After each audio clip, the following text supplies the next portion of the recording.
tahu dalamnya isinya apa sih diskusi yang Anda akan buat. Ya. Nah, langkahnya pertama adalah mengetahui di mana area masalah yang ada dalam organisasi. Area masalah yang ada dalam organisasi itu berada di mana sebenarnya. Nah, yang perlu Anda tahu adalah di organisasi itu masalahnya seringkali tidak hanya satu. Paham ya? Jadi Ada organisasi itu banyak. Ya, di banyak tempat ada masalah. Nah, terus apakah Anda menyelesaikan semuanya? Tidak. Jadi ketika Anda melakukan penelitian, itu sebenarnya nanti peneliti akan menentukan masalah mana yang akan Anda tangani gitu. Jadi bukan semua masalah yang ada di situ, bukan. Jadi nanti Anda harus memilih nih, masalah mana yang akan Anda tangani. Itu berada di mana gitu. Biasanya akan juga sesuai dengan bidang Anda. Nanti kita akan lihat ya. Tentu saja peneliti itu seringkali juga dilihat dari sisi latar belakang background mungkin keilmuannya, ya kemampuannya di bidang apa. Nah, salah satunya adalah kemarin kenapa saya tekankan ketika Anda meneliti, khususnya nanti Anda kan membuat skripsi ya itu sesuai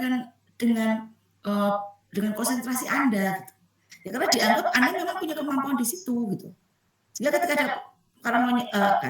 ketika ada mahasiswa menyeberang konsentrasi, ya saya bilang ya sebenarnya tidak boleh karena apa? Karena Anda kan dari kemarin itu sudah Anda berupaya untuk melengkapi diri Anda dengan bidang keilmuan tertentu ya kan. Nah itu sebagai dasar Anda untuk nanti melakukan analisis, ya kan? Kemudian memilih konsep-konsep yang Anda nanti akan pakai. Dan salah satunya kan itu. Ketika Anda tidak mempunyai background itu kan Anda sulit gitu kan. Ya karena apa? Karena kan penelitian ini yang kita lakukan adalah penelitian yang bersifat ilmiah, bukan penelitian yang tidak ada dasar, tidak objektif gitu ya. Ya, gitu ya. Oke. Saya lanjutkan lagi. Nanti saya tetap akan memberikan banyak contoh ke Anda. Jadi bukan hanya baca ini ya, kalau ini kan Anda nanti bisa baca sendiri ya. Jadi Anda lihat area masalahnya yang ada di mana gitu ya. Kemudian mengidentifikasi dengan jelas dan spesifik mungkin masalah yang perlu dipelajari dan diselesaikan. Anda nanti akan menentukan masalahnya apa sih sebenarnya gitu. Masalahnya apa? Kemudian tentukan faktor-faktor yang berhubungan dengan masalah tersebut. Ada faktor-faktor situasional yang Anda akan angkat gitu. Ya. Jadi masalah yang akan Anda selesaikan apa sih? Masalah itu kan sebenarnya ada gap di situ ya, antara yang ideal gitu ya dan yang kenyataan gitu. Itu sebut masalah sebenarnya. Ada sesuatu yang tidak seharusnya masalah gitu. Ambil contoh masalahnya apa? Oh kinerja menurun, penjualan menurun, atau sebaliknya. Kemarin saya sudah sampaikan ya. Sebenarnya risk problem itu tidak ada sesuatu yang negatif. Jadi permasalahan penelitian itu tidak sama dengan permasalahan manusia. Jadi kalau manusia kan selalu yang negatif ya. Ini tidak sebenarnya. Permasalahan penelitian ada ketika itu menjadi hal yang tidak biasa dan sangat ekstrim. Berarti ini perlu diteliti nih. Kenapa kok bisa begitu? Kenapa kok? Saya cerita ya. Kenapa kok si Albert Einstein itu begitu begitu cerdas dibandingkan yang lain yang biasa-biasa aja gitu. Nah ini juga masalah penelitian. Kenapa kok cerdas? Kan perlu diteliti ya kan? Bahkan beberapa orang cerdas itu sering dilihat nih. Ya kalau struktur otaknya kayak apa sih gitu. Bagaimana volume otaknya apakah lebih besar atau lebih kecil. Sehingga nanti bisa diketahui ya. Oh orang cerdas itu biasanya gitu. Itu karena volume otaknya bisa lebih besar. Kan bisa gitu. Itu dari mana? Ya dari penelitian. Ya kan? Atau sebaliknya. Kenapa seseorang itu di bawah standar kecerdasannya? Kan dicek lagi kan kenapa ya gitu kan. Dulu pasti banyak pertanyaan kenapa gitu kan. Nah ini kan terus berkembang. Nah terus kemudian dilihat ternyata misalkan ya, ternyata mungkin volume otaknya lebih kecil misalkan gitu. Apakah ini selalu benar? Belum tentu. Penelitian itu kan nanti akan berkembang suatu saat. Tambah berkembang gitu. Ya dulu kan kalau Anda waktu SMP ya SD ya. Ketika Anda belajar apakah bumi itu bulat, masih ingat ya? Pada waktu itu awal ditemukan, ya kan? Itu ada khusus tuh tentang bagaimana pembentukan dan bentuk bumi yang awal yang orang ketahui dan orang asumsikan.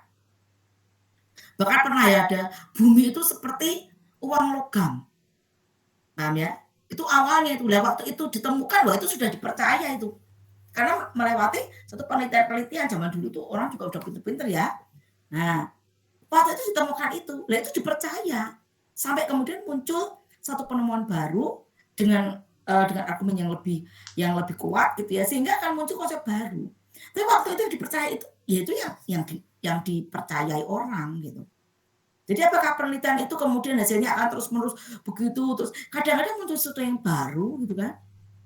Sekarang saya kalau saya sudah lama enggak belajar lagi tentang IPA, tentang luar angkasa, bener ya? Ya kan? Mau sekarang ada penemuan baru gitu kan. Nah, ambil contoh nih yang saya tadi sampaikan. Waktu itu dikatakan bahwa bumi itu seperti uang logam. Waktu ditemukan ya semua orang percaya begitu. Ya, uang logam tahu ya uang logam ya. Nah, uang logam itu berarti nanti satu saat kalau orang tuh jalan terus ya sampai ujung dia bablas kayak di film kartun tuh ya. Dia akan nyemplung kemana enggak jelas itu. Ya mungkin ada geli sekarang ya, itu orang aneh. Loh, zaman dulu itu karena belum ditemukan bumi itu bulat, orang mikirnya seperti uang logam. Tapi waktu itu dipercaya loh. Ya kan? Jadi seperti uang logam itu ketika Anda jalan terus ke timur, misal terus gitu. Suatu saat Anda akan berada di ujung bumi, ketika Anda bablas lagi Anda hilang, plung hilang. Mungkin Anda geli sendiri, masa sih Bu? Loh, zaman dulu kan memang penemuannya seperti itu, batas seperti itu. Tapi kemudian muncul beberapa terus berikutnya baru diketahui ya kan? Ternyata bumi itu bulat. Jadi ketika Anda jalan terus itu enggak pernah ada ujung kemudian Anda nyemplung dan hilang, enggak pernah. Ya kan? Bahkan ketika Anda, ya ini misalkan ini guyonan ya ekstrim ya, misalkan Anda jalan terus ke timur, Anda berjalan dari depan rumah Anda misalnya gitu ya. Suatu saat Anda akan sampai ke rumah Anda lewat belakang rumah gitu ya. Ya ini ekstrimnya kan seperti itu. Betul ya? Nah terus kenapa yang bawah enggak tumpah kan gitu kan? Nah itu kan ada ilmunya ya kan, ada penjelasannya. Karena begitu lebar, begitu luas, ada gravitasi dan seterusnya. Sehingga Anda tidak mungkin berada dijungkir balik begitu enggak gitu. Kan gitu. Ya kan terus bumi itu mengelilingi ya kan. Wah, itu berputar pada poros ya terus mengelilingi matahari. Berapa lama dan seterusnya. Itu penemuan yang luar biasa pada waktu itu kan gitu. Ya tentu saja dengan segala kesederhanaannya pada waktu itu. Tapi kalau kemudian sampai sekarang tidak ada penemuan baru ya itu tetap dipercaya kan gitu. Ya. Oke, balik lagi ke tadi. Itu kan sama seperti penyakit itu sama ya. Nah, seperti kayak sekarang COVID itu kan masih perlu penelitian lebih lanjut. Begitu ya, karena ketika awal muncul memang coba-coba ya kan, obatnya apa yang tepat begitu. Ya, bahkan beberapa belum ditemukan sebenarnya ya, hanya mengantisipasi saja, perlu vaksin untuk mencegah gitu. Nah, gitu ya. Oke, beberapa mungkin ditemukan, oh itu semacam flu juga. Cuma mutasinya terus berkembang gitu ya. Nah, kayak gitu-gitulah ya. Oke. Nah, tadi saya sudah sampaikan ya, misalkan awal tadi Anda menemukan masalahnya adalah ada penurunan kinerja. Ya kan contohnya begitu. Memang paling aman itu ketika masalahnya negatif karena kadang beberapa orang punya persepsi yang berbeda tentang yang namanya risk problem ya. Jadi masalah penelitian. Ya, yang tadi saya bilang bisa best practice, sebenarnya best practice itu sesuatu yang bahkan lebih daripada yang ideal. Kayak tadi terlalu laku, terlalu cerdas ya kayak gitu ya. Gitu. Nah, setelah kita mengetahui ya permasalahannya gitu ya. Nanti kan kita perlu tahu yang namanya apa yang akan kita uji begitu. Ketika masalahnya masih kinerja turun, itu Anda tidak bisa uji apa-apa begitu. Ketika kinerja turun, Anda perlu cari lebih lagi. Kira-kira kenapa ya kok turun? Anda cari beberapa alternatif dulu meskipun itu belum benar, nanti kan diuji lewat uji statistik ya. Nah, Anda cari nih kemudian Anda membuat misalkan Anda wawancara nih dengan yang ada di situ bagian human resource ya. Kemudian Anda mungkin mungkin juga sempat wawancara dengan karyawan dari situ. Itu tuh gali bukti-bukti awal gitu. Ya kan? Anda kan tanya nih, loh kenapa kok kinerja bisa turun gitu kan? Oh misalkan apakah ada datanya? Oh ada nih datanya nih. Dari tahun ke tahun target tidak pernah tercapai. Nah, berapa persen kelihatan, ya kan? Terus ada yang mengatakan, loh kenapa kok tidak tercapai? Loh sering banyak karyawan yang tidak masuk kerja misalkan. Oh, datanya apa nih tidak masuk kerja? Oh, banyak yang absen misalkan. Karena apa? Terus lebih lanjut ya kan? Oh, karena sakit, karena bla bla bla bla kan gitu. Nah, itu data awal juga. Ya kan? Nah, terus kemudian apa lagi? Oh, misalnya mereka sebenarnya kepanasan sih. Gitu ya. Wah, kalau ruangnya panas, oh ini berarti kemungkinan karena tadi ya tidak ada AC dan seterusnya, gitu kan? Nah, terus apa lagi misalkan, oh pimpinannya tuh buatnya enggak karuan sih, orang pada stres gitu ya. Ya gitu. Nah, dari situ kan Anda tahu, oh kira-kira ini yang mempengaruhi kira-kira. Paham ya? Tapi tentu saja Anda perlu gali lebih dalam, mana yang kira-kira menjadi penyebab nih, sehingga kinerja turun kan gitu. Nah, terus kemudian apa? Anda juga perlu cari artikel-artikel penelitian sebelumnya yang terkait dengan kinerja kan gitu. Nah, kan pertama Anda masih hutan belantaran nih, terus artikel apa yang perlu saya baca, Bu? Ya, ya Anda tahu oh tentang kinerja turun misalkan. Nah, terus Anda baca nih di beberapa artikel penelitian. Artikel penelitian kalau yang kita pakai sekarang itu adalah hasil penelitian yang diringkas, lebih ringkas ya dalam sekitar 20-30 halaman, begitu tergantung dari jumlahnya ya. Kemudian itu nanti diterbitkan oleh jurnal tertentu. Nah, jurnal itu seperti majalahnya, tahu ya. Jadi artikelnya yang ada di dalamnya tuh. Ketika Anda lihat majalah, kan di dalamnya ada topik-topik tertentu ya. Nah, itu topik-topik tadi itu namanya artikel penelitian. Nah, jurnalnya itu sebenarnya majalahnya tadi. Majalah ditentukan oleh siapa? Oleh publisher. Nah, seringkali kita rancu ya enggak apa-apa sih. Jurnalmu apa gitu ya. Nah, padahal namanya jurnal itu sebenarnya itu satu majalah itu namanya jurnal. Ya, majalah itu namanya jurnal. Cuma enggak apa-apa lah.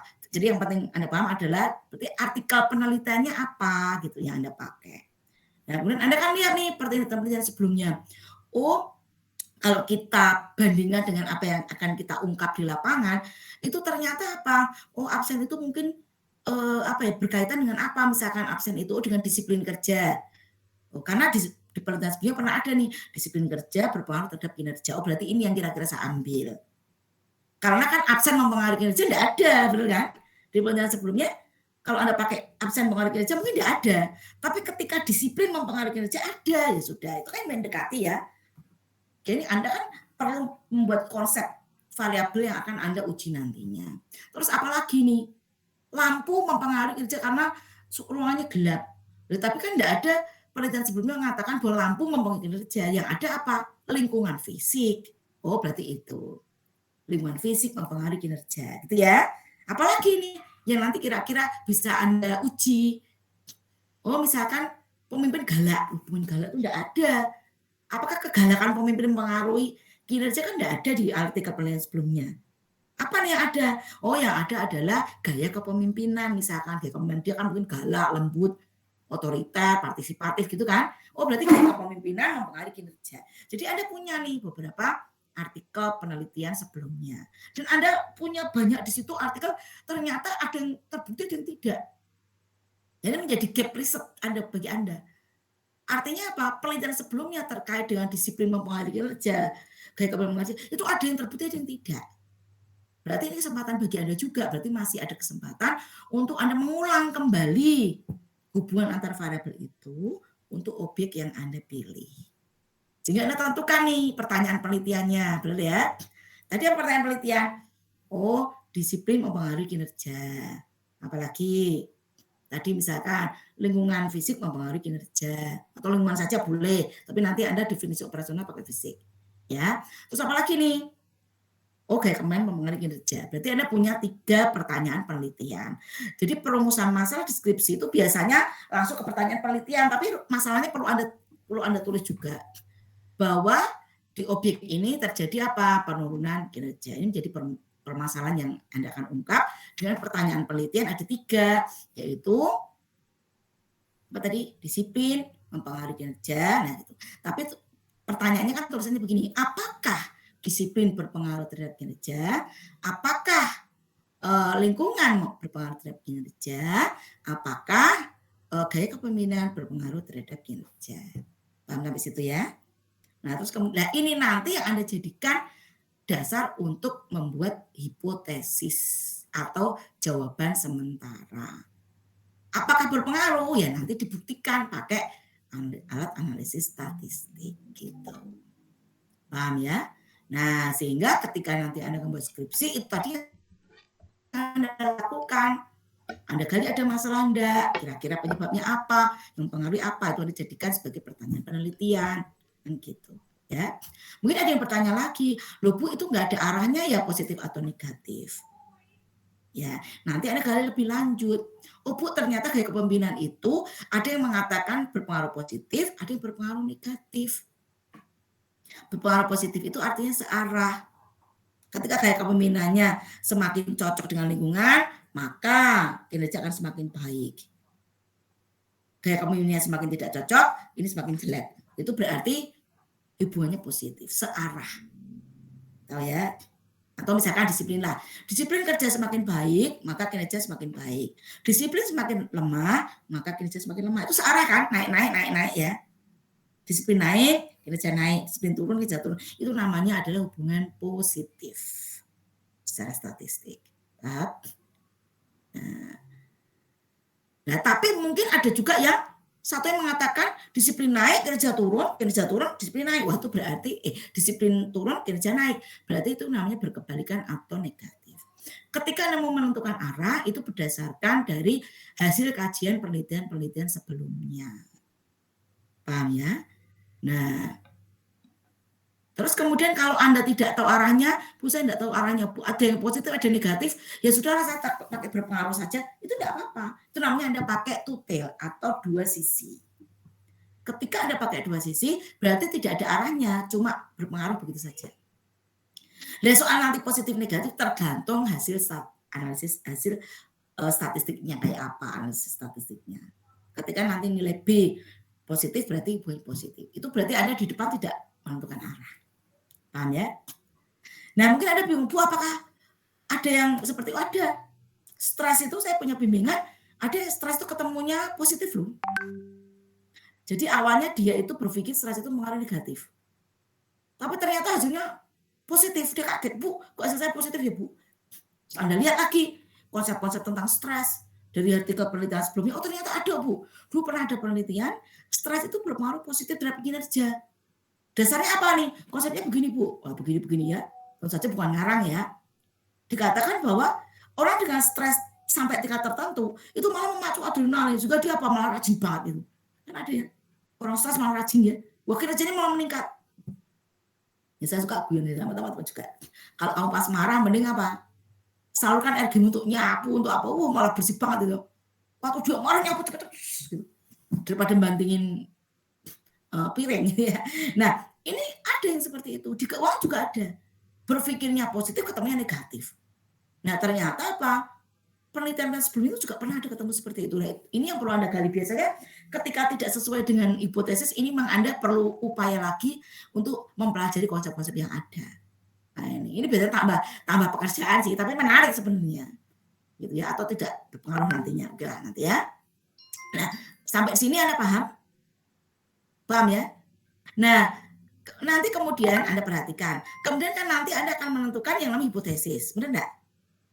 Hipotesis Anda nanti di bab 2 ya, tapi kalau di proposal itu tidak ada bab sebenarnya. Nah, ketika Anda nanti membangun yang namanya hipotesis, itu perlu ada dasarnya. Oke ya, oke nanti saya detikkan lagi. Oke, setelah nanti Anda ketemu, Anda kumpulkan informasi atau data di lapangan.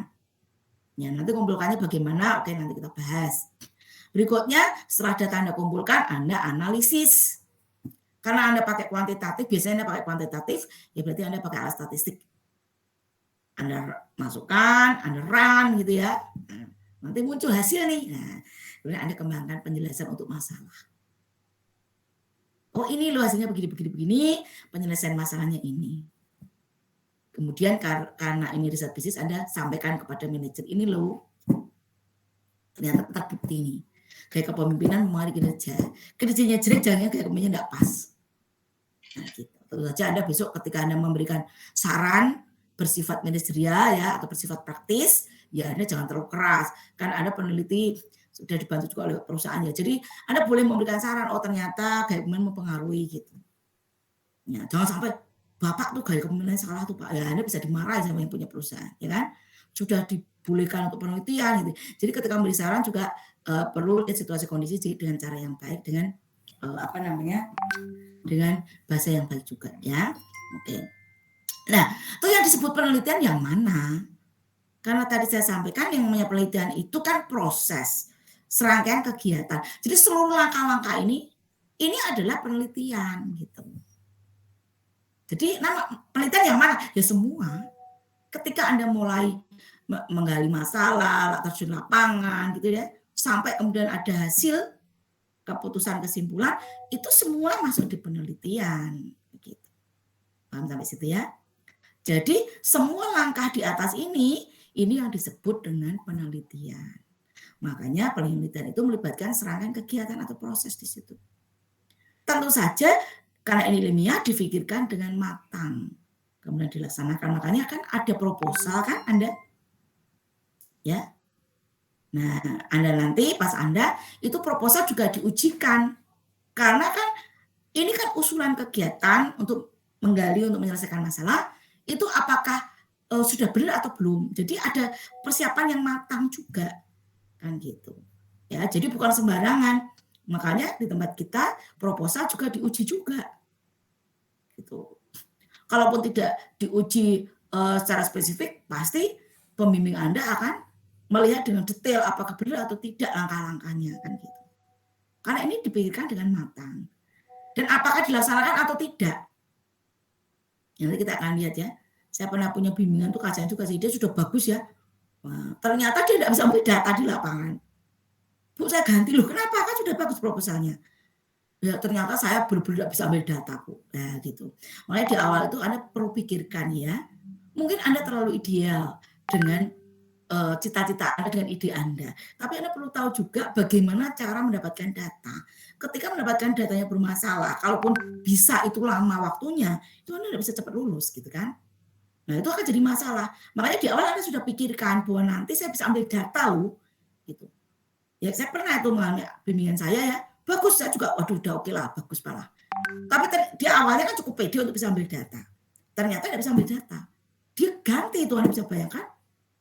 Ya tapi dia sudah cukup punya gambaran proposal seperti apa ya, agak cepat sih. Tapi emang waktu itu sudah jadi bagus gitu. Tapi akhirnya dia tidak bisa ambil data. Ya, dipikirkan dengan matang dan dilaksanakan. Ya, dengan hati-hati, mungkin manajer untuk mengetahui bagaimana masalah organisasi berkaitan dengan bisnis ya. Dan kalau ada masalah bisa dipecahkan atau minimal dampaknya itu bisa dikurangi, dampak negatifnya kan gitu. Ya. Nah, kan ambil contoh nih, misalkan kenapa pemerintah itu memperhatikan yang namanya gizi masyarakat khususnya balita. Kan ada toh gitu kan. Nah, ini ada masalah stunting. Apa yang dilakukan oleh pemerintah? Nah, itu kan hasil-hasil penelitian sebelumnya kan ketahui bahwa seorang stunting itu karena bla bla bla bla gitu kan.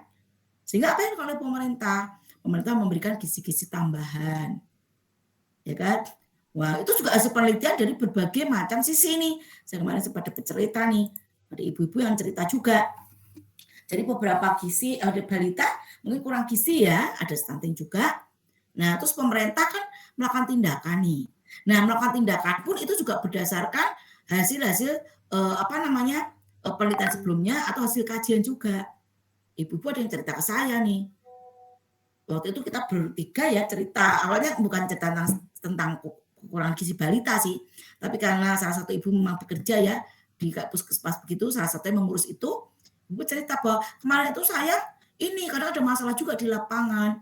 Ternyata apa? Ternyata distribusi makanan ya kan, dalam bentuk makanan loh ya, makanan nasi, biskuit gitu. Dia punya masalah karena apa? Kadang-kadang pengantarnya supirnya itu bermasalah sehingga tidak bisa mengantar makanan. Itu waktu itu ceritanya tentang itu sih, dia ada masalah itu gitu kan. Nah, terus ada yang tanya, loh Bu, kenapa diberikan dalam bentuk natura, dalam bentuk nasi, biskuit, ya kan, susu, gitu. Kenapa? Gitu. Nah, ibunya cerita, karena supaya tepat sasaran, gitu. Nah, ini cuma contoh ya, ini mungkin ini antar bidang nih. Nah, terus ditanya lagi, loh Mak kenapa? Kan lebih gampang dikasih uang ya, bener kan? Jadi ibu kasih aja uang gitu yang misalkan ada balita yang misalkan ya kurang gizi begitu. Nah, kenapa tidak dikasih dalam bentuk uang gitu? Ibunya cerita bahwa ini nggak tepat sasaran Bu kalau kasih uang. Karena kadang-kadang kalau dikasih uang malah untuk belanja orang tuanya, bukan untuk belanja makanan bergizi untuk anak. Nah, ini kan hasil juga kajian kan gitu. Nah, ya pemerintah itu terus memperbaiki, ya kan, apakah BL tepat sasaran atau tidak, itu kan juga hasil penelitian kan. Dan nanti ini ada kerjasama antar bidang, antar menteri juga, kan gitu ceritanya. Kalau yang hubungannya keuangan kan Menteri Keuangan ya kan, tapi kan ada hubungannya dengan Menteri Sosial ya kan, siapa yang mau diberikan dan tidak. Ya itu kan hasil-hasil penelitian itu terus berkembang sehingga lama-lama diharapkan semakin baik gitu. Dan itu memecahkan masalah juga gitu ya, tapi masalah yang ada di sosial, yang ada di masyarakat. Nah, karena pemerintah kita berkaitan dengan itu ya kan melakukan penelitian itu. Makanya ketika Anda lihat apakah Bank Indonesia itu sering juga buka penelitian ya setiap tahun lah. Itu masyarakat ya kan itu bisa ikut andil di situ. Tentu saja ada semacam seleksi gitu ya. Nanti ada tuh Bank Indonesia selalu membuka ya untuk mengadakan penelitian bersama gitu. Jadi kadang-kadang Bank Indonesia punya dana tapi peneliti-peneliti bisa diambil dari peneliti-peneliti yang ada perguruan tinggi kan. Beberapa mahasiswa bahkan pernah diajak juga kan gitu. Nah, masalah yang dihadapi berbeda-beda. Tapi semuanya sama namanya penelitian dan harus ada proposal gitu ya. Kadang dipresentasikan dan sebagainya gitu. Ya. Oke, balik lagi ke tadi. Saya mungkin akan banyak berikan contoh-contoh ya. Kalau yang terlalu teoritis Anda nanti bisa baca sendiri. Nah, di sini penelitian meliputi proses penyelidikan, investigasi, pemeriksaan, bisa eksperimen juga. Ya, ini sebenarnya menarik sih ya. Eksperimen itu menarik. Cuma dari kita tuh banyak yang tidak melakukan ini sih eksperimen. Padahal ini menarik ya. Biar nanti saya akan berikan contoh ketika kita masuk di situ. Proses ini dilakukan secara sistematis. Jadi nanti kita akan lihat yang sistematis itu apa. Rajin, ini kan terjemahan ya. Nah, jadi memang Anda perlu effort, perlu motivasi yang baik. Kadang-kadang penelitian itu enggak jalan loh. Anda jangan bayangkan penelitian itu jalan. Enggak, kadang-kadang bisa terbengkelai. Kadang-kadang mahasiswa itu ya kan yang rajin pasti cepat selesai, benar kan? Karena terbengkelai nih, ya kan? Apalagi kalau udah ada masalah mentok gitu terus sudah Anda tinggal malah. Gitu ya. Karena saya sedih juga karena beberapa bimbingan saya itu kadang mentok gitu. Saya WA Anda jawab, saya telepon tidak diangkat, ya saya bingung juga ini kenapa gitu kan. Lebih baik ketika Anda punya masalah ke pembimbing, Ibu begini-begini itu lebih baik. Oke, kita pecahkan sama-sama. Tapi malah mandek gitu ya. Ini ada loh. Makanya kan ada yang nggak selesai juga. Biasanya masalahnya bukan hanya ini sih, ada masalah situasional juga. Ya kan? Misalkan nih Anda menikah, gitu. Sebenarnya enggak apa-apa sih kalau menikah enggak apa-apa ya. Nah, tapi Anda, Bu sebentar ya Bu, oh ini saya menikah, oke lah kamu bisa off dulu kan 1 minggu, 2 minggu, 3 minggu gitu ya. Tapi satu jalan lagi ya. Tapi ada yang enggak nih. Saya teleponin tidak diangkat, saya WA tidak dijawab, pas saya jadi bingung nih. Ini tidak ada progres sama sekali, padahal Anda kan dibatasi waktu juga ya. Ketika Anda tambah panjang, itu Anda harus bayar lagi lah dan bla bla seterusnya gitu. Ya. Kritis ini. Peneliti itu kritis itu penting gitu. Ya, Anda banyak bertanya itu bagus. Bahkan peneliti-peneliti yang sudah tambah handal itu ya, maka dia bisa melihat sisi-sisi yang sempit, yang peneliti lain mungkin tidak bisa mengungkap itu, dia bisa ungkap itu nih. Itu menarik ya. Objektif, jadi kejujuran menjadi penting dan logis, masuk akal. Ya. Hasil akhirnya adalah penemuan yang membantu manajer menghadapi situasi masalah bisnis ya. Oke, inti penelitian di situ ini. Ya, jadi sebenarnya kan Anda memecahkan masalah yang ada di perusahaan, di bisnis, kemudian hasilnya Anda sampaikan ke manajer untuk dia membuat keputusan yang tepat sehingga masalah bisa teratasi atau setidaknya dampak negatif bisa dikurangi. Ya. Nah, informasi yang diberikan nantinya yang Anda dapatkan, data yang Anda dapatkan bisa dalam bentuk primer atau bisa dalam bentuk sekunder. Oke, saya contohkan lagi ya, mungkin Anda sudah hafal di luar kepala nih tentang apa yang namanya data primer dan ada data sekunder ya. Data primer itu berarti apa? Data yang dikumpulkan langsung oleh penelitinya ya, jadi bukan oleh pihak kedua ketiga Anda. Jadi Anda langsung mengambil data di lapangan. Nah, alat yang dipakai contohnya apa? Data primer itu. Contohnya Anda pakai kuesioner itu termasuk. Instrumen namanya ya. Alat untuk mencari data contohnya kuesioner. Ketika Anda menanya seseorang, kemudian dia mengisi ya lewat daftar pernyataan yang ada di kuesioner Anda. Nah, itu data primer karena Anda nyari sendiri di lapangan. Gitu ya. Anda nyari sendiri di lapangan. Nah, itu berarti data primer. Paham ya? Nah, bisa juga data sekunder. Data sekunder adalah data yang sudah dikumpulkan oleh pihak lain. Anda tinggal mengambil. Data ini tidak harus Anda nanti olah. Bisa saja menjadi modal awal Anda untuk mengetahui fenomena yang terjadi di lapangan. Contoh, misalkan teman-teman pemasaran, Anda ambil top brand index. Indeks dari merek-merek yang terkenal gitu. Nah, ada indeksnya kan Anda tidak kumpulkan kan, Anda kan ambil tuh. Ya kan, Anda ambil. Nah, dari TBI, dari Maplas, Anda ambil. Itu di yang mengumpulkan siapa? Orang lain Anda ambil. Tapi perlu perhatikan bahwa sumber ini perlu kredibel. Bukan ngawur ya. Nah, terus kemudian nih teman-teman keuangan, misalkan gitu, dia akan ambil dari data Bursa Efek Indonesia. Ya kan, perusahaan-perusahaan punya profit sekian, punya utang sekian gitu kan. Dia tidak mengumpulkan sendiri kan.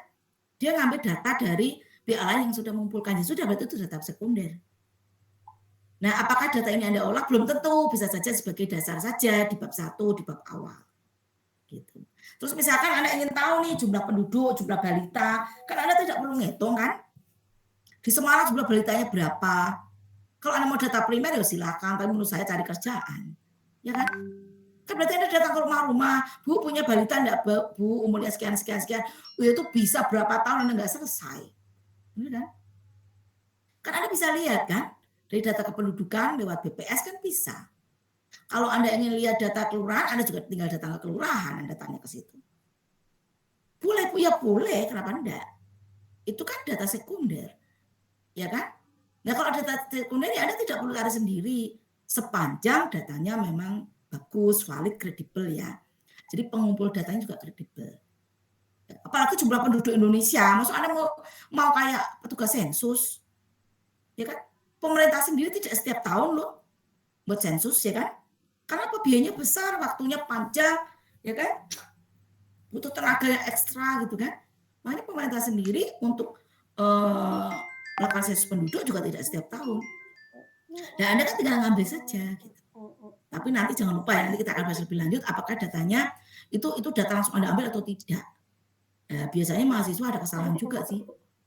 Ambil contoh misalkan, ya kan, konsumen permen di Semarang gitu. Terus dia bilang, tahu enggak jumlah populasinya? Oh tahu Bu. Lah populasinya apa? Ya seluruh penduduk Semarang Bu. Ini kan enggak pas. Paham ya? Kan enggak pas. Apakah populasinya seluruh penduduk Semarang? Kan enggak. Ya kan? Nah, Anda bilang aja populasinya enggak tahu, enggak apa-apa. Populasi tidak diketahui. Boleh. Tulisannya cuma begini. Adalah konsumen permen di Semarang, titik. Jumlahnya tidak diketahui. Boleh. Tapi Anda tidak boleh ambil populasinya adalah jumlah penduduk di Semarang.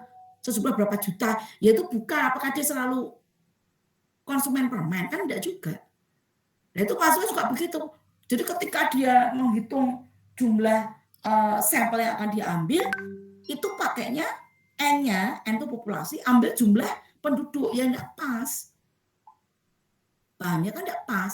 Karena respondennya dia bukan itu gitu. Jadi artinya populasinya dia bukan itu. Ya kan? Contoh konsumen motor Honda di Jawa Tengah. Terus Anda bilangnya populasinya apa? Seluruh penduduk Jawa Tengah itu tambah. Ya kan enggak nyambung populasinya. Mungkin Anda tinggal bilang bahwa populasinya adalah seluruh konsumen motor Honda di Semarang atau di Jawa Tengah titik. Jumlahnya tidak diketahui. Boleh. Karena memang benar-benar enggak tahu. Ya kan? Anda ke dealer juga belum tentu dia mau memberikan info. Ya kan? Terus Anda dalam berapa tahun, jarak berapa tahun itu juga Anda malah tambah sulit. Gitu. Tapi kalau untuk data awal boleh ya boleh saja sih.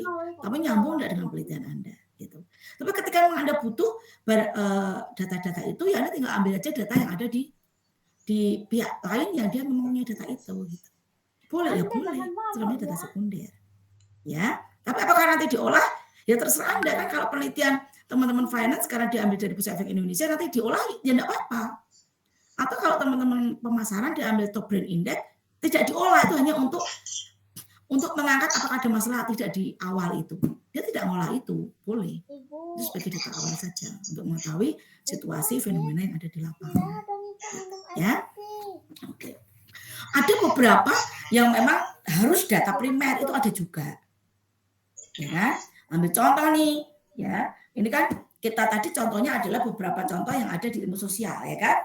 Ya, ambil contoh lagi, misalkan contoh nih, Anda ingin tahu data tentang bagaimana kehidupan dinosaurus zaman dulu. Ya, coba Anda pakainya apa caranya? Gimana coba? Anda pakai kuesioner, siapa yang mau tanya? Ya kan? Ya orangnya sudah meninggal, jelas orang meninggal semua, itu berapa juta tahun yang lalu, ya kan? Terus apa yang dilakukan oleh arkeolog itu?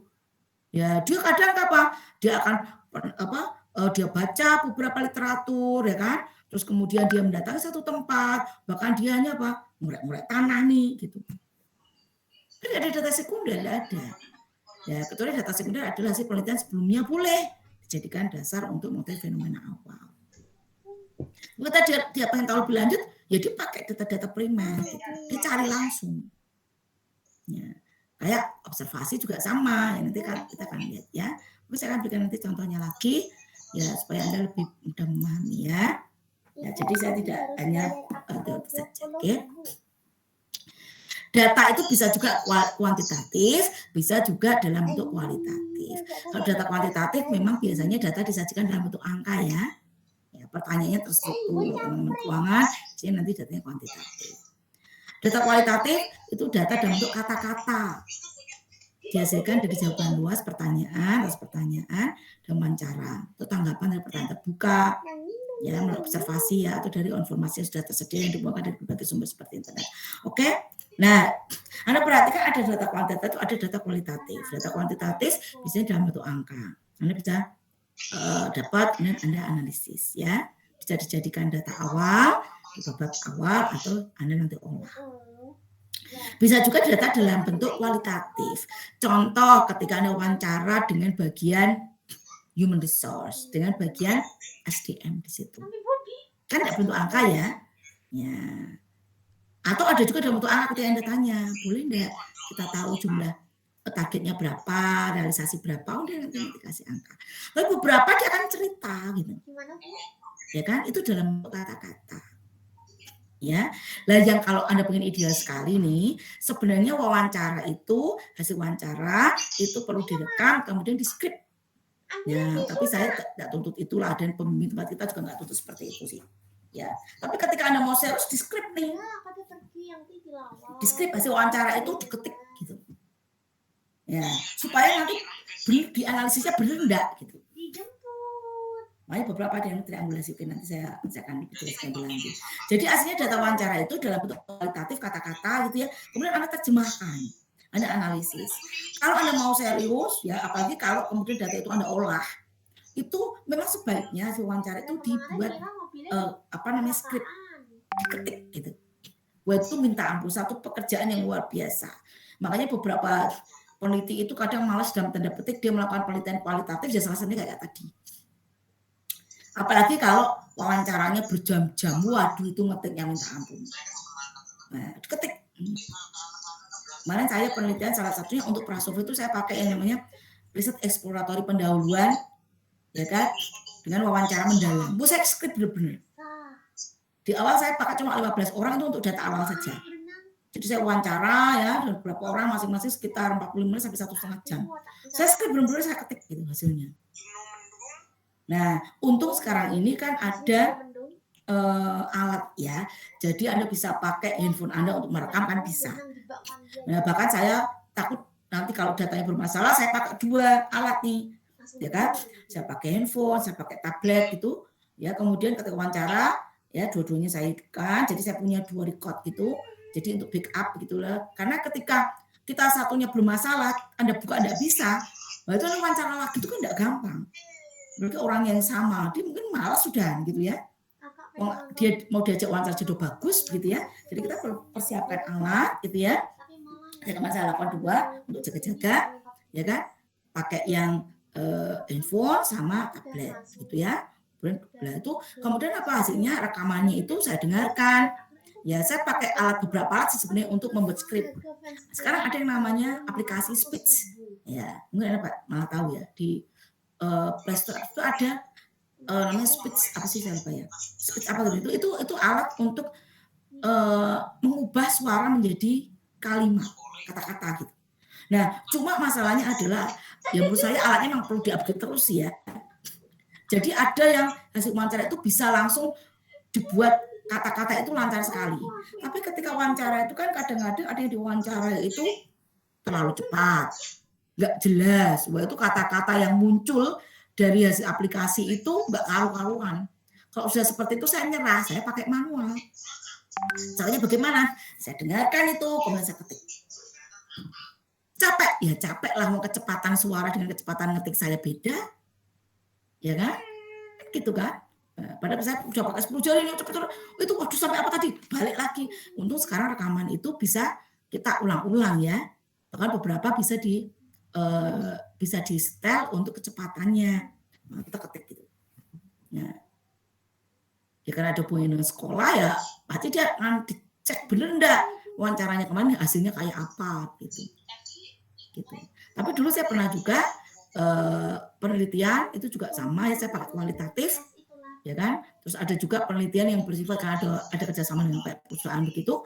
Nah itu juga perlu ada bukti-bukti kayak gitu. Kalau dia cukup bukti dengan recorder suara ya enggak apa-apa. Tapi yang bagus adalah ketika ada penelitian kualitatif ya, itu maka lebih baik diketik. Itu memang pekerjaan yang sangat menyita waktu dan membosankan. Apalagi zaman dulu ya, beberapa tahun yang lalu saya pernah melakukan penelitian kualitatif. Wah, itu saya pakainya MP4, jadi MP4 itu. Bahkan saya pernah pakai, karena waktu itu kan teknologi juga tidak secanggih sekarang ya, jadi pakai, Anda tahu rekaman yang kayak tape kecil gitu. Wah, Anda bisa bayangkan kualitas suaranya tidak begitu bagus, penangkapannya juga tidak begitu akurat. Nah, saya mengetik dari situ, Anda bisa bayangkan, waktu saya ketik. Bahkan saya persis, yang bagus itu persis. Oh ya saya bilang, oh jadi, saya boleh jadi gitu. Kemudian kita analisis dalamnya apa sih gitu. Nah, itu bisa ya dalam bentuk kata-kata. Ya. Tapi kalau Anda mungkin tidak sampai begitulah, dan beberapa pembimbing juga tidak sampai menuntut seperti itu. Hasil wawancara tinggal Anda nanti taruh di bab 1. Hasil wawancara dengan bagian SDM, kepala bagian SDM mengungkapkan bahwa bla bla bla bla bla begitu. Dan biasanya pembimbing kita tidak bilang, ayo mana hasil rekamannya kayak apa kemarin, hasil wawancaranya kayak apa, biasanya enggak sih. Kalau beberapa mahasiswa tidak punya rekaman ya, saya nggak merekam, ya gitu. Tapi kalau Anda mau penelitian yang sangat serius, itu Anda harus punya rekaman. Tapi kalau nanti membuat skripsi tidak sampai detail seperti itu, enggak apa-apa ya. Dan biasanya pembimbing enggak tanya kok, hasil rekamannya kayak apa kemarin? Enggak benar, Anda enggak bohong, nah gitu ya. Paling cuma gini kadang-kadang. Kadang-kadang saya suka untuk mengetahui apakah mereka wawancara atau tidak, saya cuma tanya. Kemarin wawancara dengan siapa Mbak? Oh dengan bagian SDM Bu. Karena saya tanya Bu Yunji, namanya siapa? Gitu. Ya ketika kelihatannya simpel ya. Kelihatannya simpel ya. Nah itu sebenarnya salah satu cara untuk cross check apakah Anda benar-benar melakukan wawancara atau tidak. Gitu. Makanya kemarin kan saya cerita dengan kelas ini ya. Ketika ada mahasiswa penelitian di sebuah mall begitu, kemudian saya tanya, ini mall yang mana ya? Kok dia bingung begitu kan? Lalu penelitian mallnya di mana kok malah dia bingung. Mallnya di mana? Aduh di mana ya? Loh, masa penelitian mall tidak tahu lokasi mallnya di mana gitu kan? Kan itu kan on the spot. Anda kan tidak pakai online gitu kan? Saya cuma tanya, mallnya di mana yang Anda kemarin itu ambil datanya? Bingung. Coba Anda bisa bayangkan. Saya cuma tanya simpel kok, kemarin mallnya yang mana yang Anda sebagai objek penelitian Anda? Itu dia bingung jawabnya gitu kan. Ini kan jadi aneh ya kan? Belum lagi saya tanya kemarin cara ngambil datanya gimana? Ini kan simpel sekali. Ketika Anda melakukan itu, Anda pasti bisa cerita dengan lancar. Apalagi waktu itu misalkan, dia kemudian meneliti tentang konsumen sabun tertentu. Sabunnya tidak begitu familiar. Berarti kan belum tentu sehari ada orang beli sabun itu. Ya kan? Terus saya tanya, gimana caranya kemarin mengambil data? Ya misalkan saya datang Bu ke supermarket tertentu, setiap orang yang keluar saya tanya, ya salah. Kalau hanya pertanyaan awal boleh, Bu, Pak, apakah beli sabun ini? Ya. Akan lebih baik ketika Anda Anda tapi izin dulu dengan maunya ya. Anda apa? Anda dekat aja ke apa? Ke rak yang ada sabunnya itu. Benar enggak? Ketika ada orang beli kan dia beli nih. Ya kan, kemudian Anda tanya, itu kan bagus. Lebih cepat dibandingkan Anda di muka pintu supermarket, ya enggak? Ketika di muka pintu supermarket Anda tidak tahu kan orangnya mana yang beli sabun itu. Ya kan? Lebih baik Anda berada di raknya yang dekat sabun itu. Itu malah lebih gampang, lebih cepat. Tapi Anda perlu yakinkan bahwa dia beli benar-benar ya. Saya tanya gitu. Paham ya? Jadi ini adalah cara untuk mendapatkan data. Tapi ketika Anda jujur itu sebenarnya ketika Anda ujian skripsi itu lebih simpel kok. Kebanyakan ujian skripsi itu membaji momok bagi Anda ketika Anda nipu dalam tanda petik. Itu pasti jauhnya bingung Anda. Pertanyaan-pertanyaan teknis Anda tidak bisa jawab. Ya karena memang Anda tidak lakukan itu. Gitu. Ya, oke. Saya berharap Anda benar-benar lakukan itu. Dan kalau Anda memang punya minat di situ pasti menyenangkan. Ya meskipun ada tantangan iyalah. Ya saya akan cerita. Saya juga pernah mengalami ambil data orangnya malah menyelidik saya gitu ya. Jadi orangnya nggak mau isi data gitu ya. Oke. Ini ada data ya. Kualitatif, bisa kualitatif bisa wawancara, ya bisa pertanyaan terbuka dan kuesioner gitu ya, atau melalui observasi tadi yang saya bilang. Oh ingin tahu tentang bagaimana kehidupan dinosaurus zaman dulu, bisa pakai observasi ya, atau informasi yang sudah tersedia dikumpulkan dari berbagai sumber seperti internet itu bisa. Nah ini ambil contoh lagi nih tentang bagaimana peneliti ya kan itu perlu memiliki data yang valid di lapangan. Ini saya nggak tahu cerita dengan kelas ini belum kemarin ya. Ada contoh nih misalkan sebuah kelurahan dia bilang ke pusat misalkan. Mereka mengeluh nih pada pemerintah pusat bahwa di kelurahan ini tidak punya lapangan misalkan gitu. Tidak punya lapangan nih. Jadi anak-anak Karang Taruna itu tidak punya tempat untuk berolahraga, bahkan mereka tidak punya tempat untuk kalau misalkan ada acara-acara besar, event-event besar, mereka tidak punya tempat misalkan gitu. Nah, terus kemudian pihak pusat memberikan lapangan ke mereka. Ya kan? Lapangannya diberikan, terus kemudian supaya tidak becek misalkan ya. Nah, terus dikasih rumput-rumput misalkan gitu kan. Nah, terus pihak pusat kan ingin tahu nih, apakah lapangan itu digunakan atau tidak. Terus menurut Anda caranya gimana? Menurut Anda gimana caranya? Untuk mengetahui data yang ada di lapangan bahwa lapangan itu dipakai. Setelah diberikan ya kan bantuan berupa lapangan. Nah, itu lapangan dipakai atau enggak menurut Anda gimana caranya? Pakai kuesioner? Ya bisa-bisa aja sih. Tapi kalau pakai kuesioner bahaya. Saya mau wawancara dengan apa namanya? Bapak Lurah atau Bapak RT yang ada RW ada di sini. Apakah lapangan digunakan atau tidak? Ya, menurut Anda gimana caranya ngambil data? Gimana caranya? Simpel saja sebenarnya, benar enggak? Anda lihat observasi lapangannya kan gitu kan? Ternyata Anda lihat lapangannya, rumputnya tumbuh subur gitu ya. Wah, tinggi-tinggi subur gitu. Menurut Anda dipakai enggak lapangan itu? Paham maksud saya? Iya kan? Dipakai enggak lapangan itu? Ketika kemudian dari RT RW mengatakan, wah ini lapangan itu sangat bermanfaat, selalu digunakan setiap sore, anak-anak bisa berolahraga, orang-orang tua ngajak anaknya ke sini untuk berjalan-jalan sore. Tapi rumputnya subur sekali nih. Tinggi-tinggi subur ya.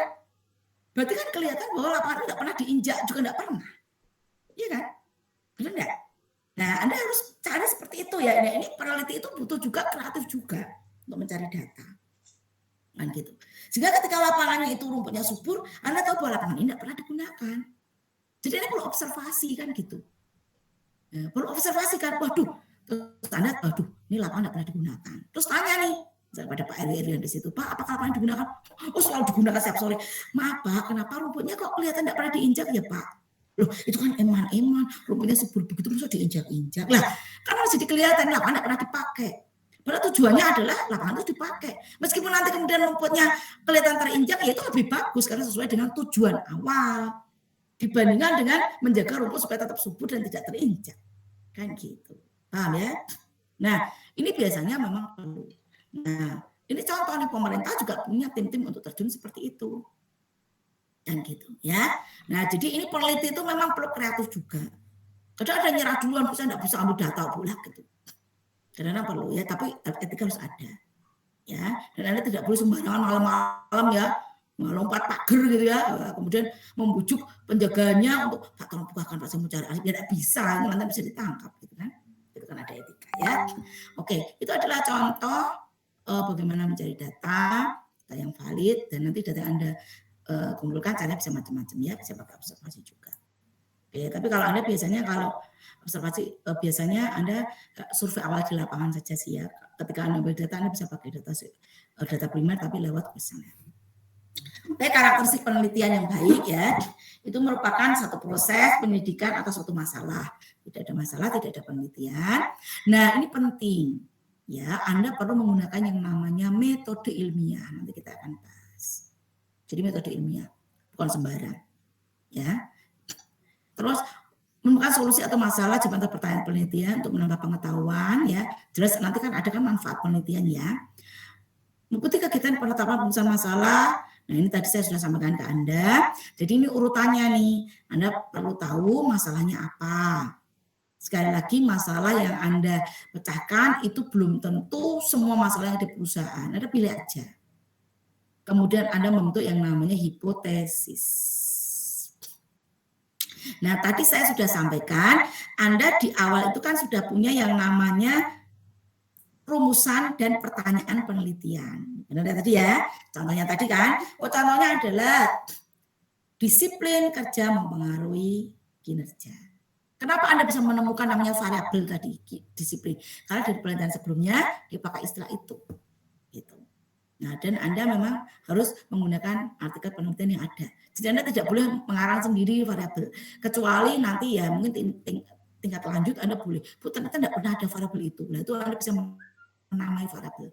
Tapi Anda bisa melakukan analisis faktor ya. Oke. Nah, tadi kan Anda di awal sudah menunjukkan ada pertanyaan penelitian. Ada 3 tadi ya. Tadi apa saja? Disiplin kerja berpengaruh positif misalkan ya terhadap kinerja. Kedua, lingkungan berpengaruh terhadap kinerja. Ketiga, gaya kepemimpinan berpengaruh terhadap kinerja. Nah, nanti kemudian di bab berikutnya itu Anda bahas yang namanya tinjauan pustaka. Anda nanti cerita nih, disiplin kerja itu apa sih? Jadi teori-teori disiplin adalah bla bla bla bla bla gitu ya. Ngukurnya biasanya pakai ini. Ya kan? Terus Anda cerita lagi kinerja itu apa? Ya kan? Gaya kepemimpinan itu apa? Itu Anda cerita dulu, tentu saja ceritanya bukan ngawur ya, itu namanya kajian pustaka. Itu Anda tulis nanti di bab 2 kalau nanti jadi skripsi itu jadi bab 2. Itu Anda tulis semua.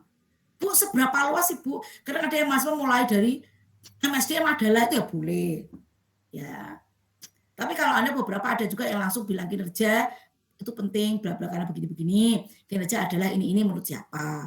Ya, kinerja, pengukuran kinerja bisa dalam bentuk kuantitatif, kualitatif, bla bla itu Anda tulis. Ya.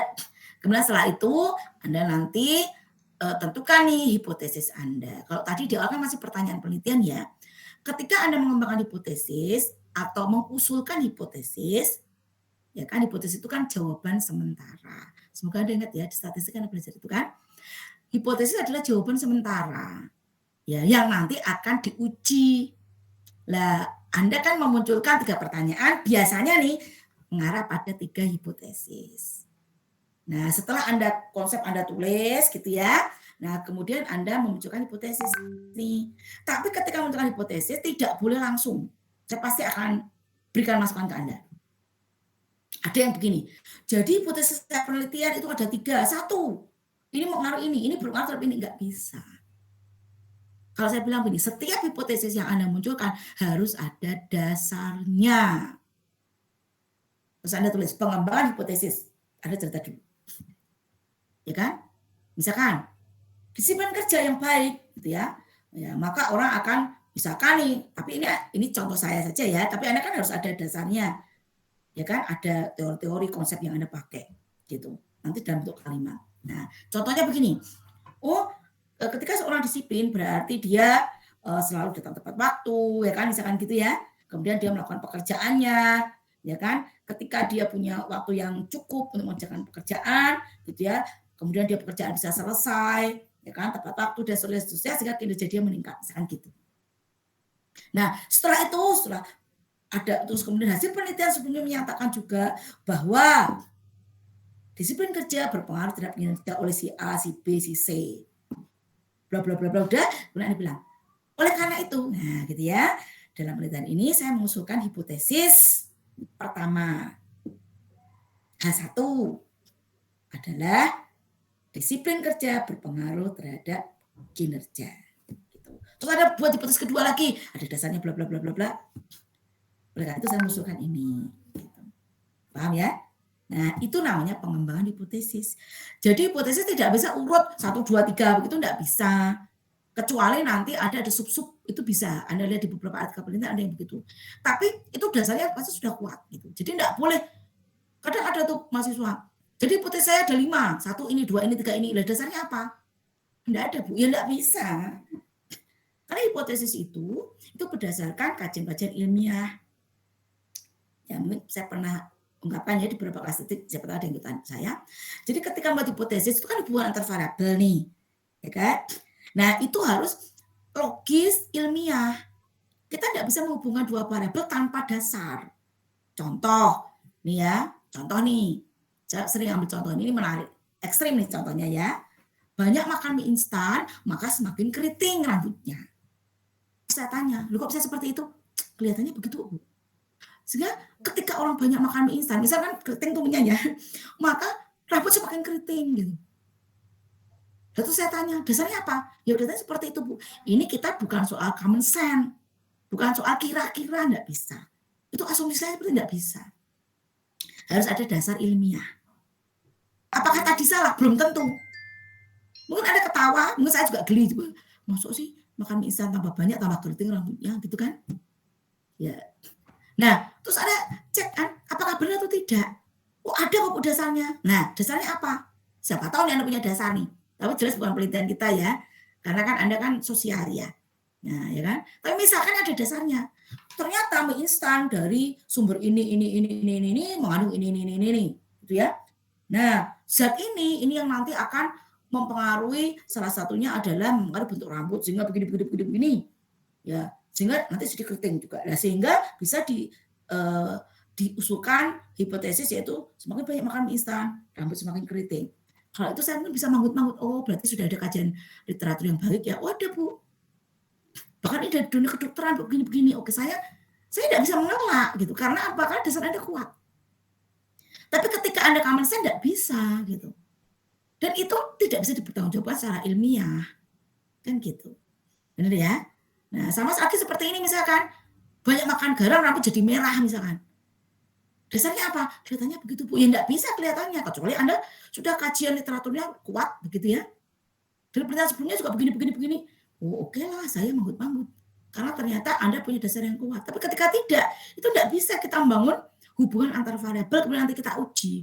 Kalaupun kita uji hasilnya positif, percuma karena dasarnya Anda sebenarnya tidak ilmiah gitu. Jadi ketika membangun hubungan antar variabel dalam bentuk pernyataan hipotesis yang nanti Anda akan uji ya, itu harus ada dasar, jadi tidak boleh sembarangan. Gitu. Paham maksud saya? Nah, jadi makanya penting ada kajian literatur. Ya. Oke. Jadi saya lanjutkan lagi. Nanti sambil detailnya nanti kita akan bahas secara ini ya, per topik nanti. Kita ada pertanyaan yang baik, ya. Tujuan penelitian, konsep umum didefinisikan dengan jelas. Nanti kita akan lihat lebih detail ya. Jadi kayak definisi konsep, definisi operasional itu harus jelas. Yang namanya kinerja itu apa sih? Kalau dalam penelitian Anda, kinerja itu apa gitu. Contoh kompensasi. Kompensasi adalah misalkan ya, penghasilan yang diterima setiap bulan oleh seorang karyawan misalkan gitu. Saya tanya, di penelitian Anda kompensasi itu bonus masuk enggak? Kan nanti Anda bilang yang namanya definisi operasional. Dalam penelitian saya, nih kompensasi adalah penghasilan setiap bulan dari karyawan, termasuk bonus, termasuk apalagi lah tunjangan-tunjangan misalkan gitu. Ini akan berbeda antar peneliti ya, enggak apa-apa. Ya. Prosedur harus terperinci. Jadi di penelitian Anda kenapa kok setiap bab 1, bab 2, bab 3 itu jelas? Ya karena prosedurnya harus jelas. Supaya kalau ada orang lain mau mengulang lagi bisa. Jadi bukan malah disembunyikan, itu rahasia, ya enggak bisa menipati mau soal rahasia. Ya kan? Prosedurnya gimana rahasia? Ya enggak bisa. Ya kan? Ya. Menjaga kesinambungan dari apa yang telah dicapai. Siapa tahu nanti ada peneliti lain yang kemudian mengulang lagi tapi dengan objek yang berbeda, sehingga nanti ada insight ya, atau ada pengetahuan yang semakin lengkap gitu. Ya. Ya misalkan contoh nih, ya. Ini kan contoh. Anda tahu lubang hitam. Ya, di angkasa kita kan ada yang namanya lubang hitam. Lubang hitam ini adalah rakus, dia bisa memakan bintang-bintang. Wah, ya gitu ya. Mungkin awalnya orang baru menemukan itu apa ya kok ada lubang hitam. Ya kan? Prosedurnya jelas, sehingga orang tahu, oh benar-benar ada lubang hitam di angkasa nih. Terus kan penelitian berikutnya ingin tahu, lubang hitam itu isinya apa? Berapa kekuatannya ketika dia memakan bintang-bintang yang ada gitu misalkan gitu. Nah kan terus ini kan apalagi? Ya kan? Saya masih ingat beberapa tahun yang lalu saya lihat internet ternyata ada foto yang lebih detail tentang yang namanya lubang hitam, black hole. Ya. Nah, ternyata ada penelitian lanjutan. Diketahui bahwa lubang hitam terdiri dari ini bla bla bla kan gitu. Kan terus seperti itu kan. Nah, ini berkesinambungan. Dan yang sebelumnya itu dianggap memang sudah meyakinkan sehingga ada penelitian lanjutan. Sama seperti begini kan. Oh, bulan itu kan kalau dari bumi kan indah gitu ya. Indah ya kan, warnanya bagus gitu ya. Wah, membuat tenang gitu ya. Nah, kemudian diteliti nih. Wah, ternyata apa? Ternyata bulan itu tidak sehalus seperti yang kita kira dari bawah. Nah, awalnya diketahui nih, oh ternyata bintang itu bulan itu ternyata tidak rata. Nah, itu penelitiannya. Kemudian muncul penelitian lagi, oh ternyata bulan yang tidak rata itu terdiri dari ini. Lagi penelitian lanjutan, oh ternyata terjadi ini, kemudian apa? Di sana itu tiba-tiba terjadi gempa. Wah, tidak bisa diperkirakan. Nah, dasarnya itu berkesinambungan nih. Ya. Tapi prosedur-prosedur yang setiap ada di setiap tahap itu harus jelas. Mungkin ada orang yang ingin mengkonfirmasi, benar enggak sih tadi dari gas ini? Dikonfirmasi lagi, oh ternyata enggak. Gitu ya. Nah, itu bisa berkesinambungan. Jadi ada ceritanya gitu ya. Nah, ceritanya tentu saja secara ilmiah. Ya. Jadi penelitian itu seperti itu. Ya. Terus kemudian desain harus hati-hati. Ya, nanti saya akan bahas lebih detail ya. Desain penelitian itu termasuk teknik sampelnya, ya kan? Kuesioner Anda itu isinya apa saja, ya kan? Apakah kuesioner Anda itu benar-benar menjadi alat untuk bisa mengambil data? Gitu. Kadang-kadang kuesioner Anda itu tidak bisa digunakan untuk mengambil data yang Anda inginkan. Gitu. Berarti kan dari sisi desainnya, desain untuk alat itu tidak pas, ya. Kemudian peneliti harus melaporkan dengan kejujuran penuh kelemahan dan desain dan perkirakan efek pada temuan. Itu juga Anda jujur nanti sampaikan aja keterbatasan penelitian. Ya kan? Misalkan, oh penelitian saya itu terbatas hanya pada anak-anak remaja. Ya, tapi kemungkinan hasilnya akan lebih berbeda ketika diterapkan pada anak-anak pada usia dewasa misalkan. Nah, Anda bilang bahwa saya itu penelitinya remaja loh, bukan dewasa. Silakan peneliti berikutnya bisa menggunakan konsep-konsep yang sama, model penelitian yang sama, tapi untuk objek yang berbeda. Anda ungkapkan saja, gitu. Ya. Terus kemudian analisis data harus cukup memadai untuk mengungkap signifikansinya. Jadi ini nanti Anda tentukan ya signifikansinya berapa. Anda mungkin masih ingat ketika Anda belajar statistik. Kalau di sosial Anda bisa pakai 5% atau 10%. Ya. Kalau yang ilmu pasti biasanya pakainya 1%. Karena jangan sampai salah sih ya.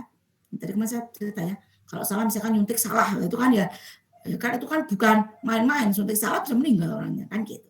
Ya. Metode analisis juga harus pas. Metode analisis contohnya ya nanti Anda akan belajar. Di multivariat Anda akan belajar. Jadi metode analisis yang Anda pakai misalkan apa? Oh, saya pakai analisis regresi berganda misalkan. Nah, ini Anda perlu paham ya, regresi berganda itu apa? Untuk mengetahui hubungan sebab akibat ya, efek kausal gitu antar dua variabel. Tapi karena variabel independen lebih dari satu, maka saya pakai yang namanya berganda. Kalau linear itu satu-satu, independen satu, dependen satu. Mana independen nanti saya akan ulang lagi lah. kalau Anda lupa ketika di statistik ya. Nah, terus kemudian alatnya apa? Toolsnya apa? Oh, kalau Anda pakai analisis regresi linear berganda, toolsnya, alat aplikasinya yang Anda akan pakai untuk ngeran data itu pakainya SPSS. Tahu ya? Nah, terus Anda bisa juga pakai yang namanya SAM, Structural Equation Modeling. SAM itu ada dua, ada covariant base, jadi ada CB-SAM, yang ada kelas SAM sekarang itu, atau Anda pakai partial square SAM, itu PLS namanya. Alatnya apa? Ya kan, toolsnya apa? Oh, kalau SAM Anda bisa pakai Amos, pakai Lisrel, gitu kan? Oh, kalau PLS pakainya apa? Anda bisa pakai Smart PLS, Anda bisa pakai Wrap PLS, itu adalah toolsnya. Paham ya? Jadi toolsnya, Anda pakai ini SPSS, ya digunakan untuk melakukan analisis regresi berganda. Anda bisa pakai Amos, Anda bisa pakai Smart PLS, Anda bisa pakai Wrap PLS, itu alatnya. Metode analisisnya, ya kan? Analisisnya namanya apa? Regresi linear, namanya partial square, namanya SAM, gitu. Ya. Nah, itu alatnya juga harus jelas Anda ungkapkan. Kalau nanti akan menentukan hasil. Dan ketepatan perlu. Cuma nanti memang ya ada sedikit toleransi. Sebenarnya kan seringkali yang Anda olah nantinya adalah data-data unobserved. Nantilah ya kita akan belajar itu.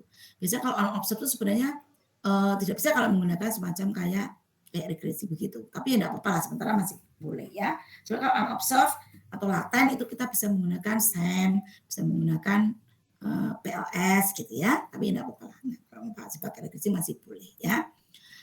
Oke, terus kemudian pada gini ya. Nanti lama-lama saya ingin malah Anda hafal ya. Jadi bagian-bagian dari proposal itu Anda hafal dan masuk isinya itu apa ya. Kemudian nanti ini kalau ada kelemahan nanti Anda taruh di keterbatasan permasalahan, nanti taruh di bab 5. Nah, analisis data harus cukup memadai. Ya tadi saya sudah sampaikan, untuk kesimpulan metode analisis harus tepat ya. Ya. Validitas dan reliabilitas data harus diperiksa dengan cermat. Jadi validitas dan reliabilitas itu bisa data, bisa alatnya.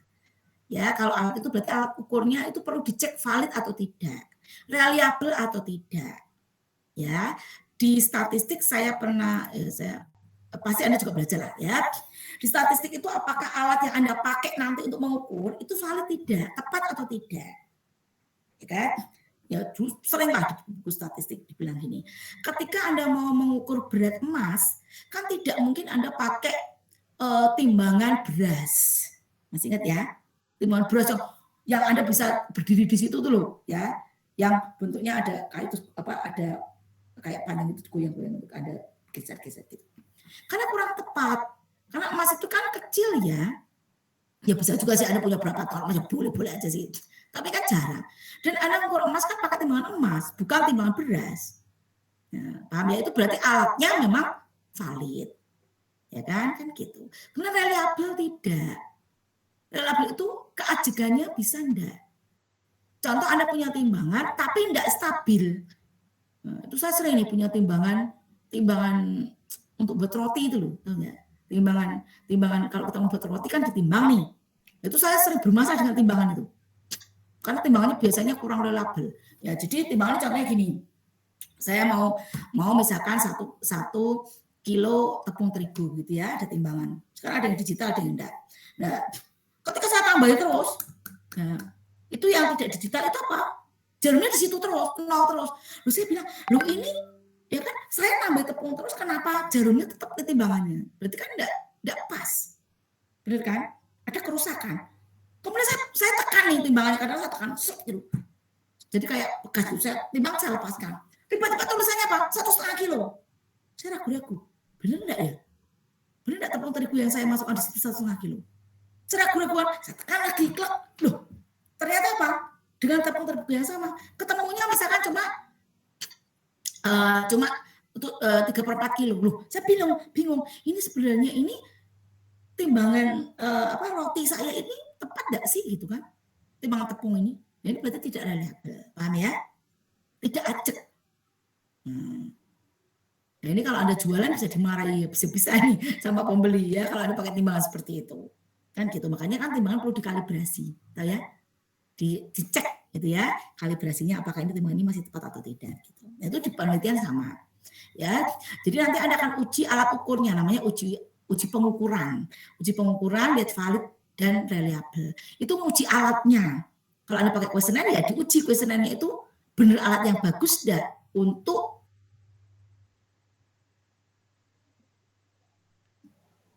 kalau di PLSM namanya evaluasi model pengukuran.